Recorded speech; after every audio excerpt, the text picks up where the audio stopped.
1 টাকাকে 4 ভাগের 1 ভাগ করলে হতো 25 পয়সা, যাকে আমরা বলতাম 4 আনা।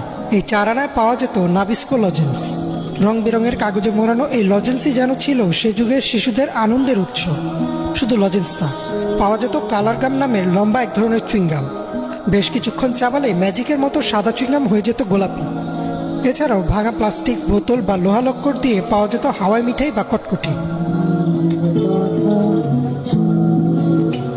চকলেটের পর ছিল খেলনা। তখন খেলার জন্য আধুনিক বা দামি কোনো খেলনা ছিল না। বৈশাখী মেলা কিংবা ঈদে ছেলেদের প্রথম পছন্দ ছিল টিনের পিস্তল, আর মেয়েদের মাটির হাঁড়ি পাতিল। আর কারো কাছে যদি ইয়ো থাকতো তাহলে তার কথাই নেই। প্লাস্টিকের স্ট্রয়ের উপর পাখা লাগানো এক রকমের হেলিকপ্টার পাওয়া যেত। হাতে ঘষা দিলেই উড়ত সে হেলিকপ্টার। পাবজি, ফ্রুট নিনজা বা অ্যাংরি বার্ডস না, সে সময় আমাদের কাছে ভিডিও গেম মানে ছিল ব্রিক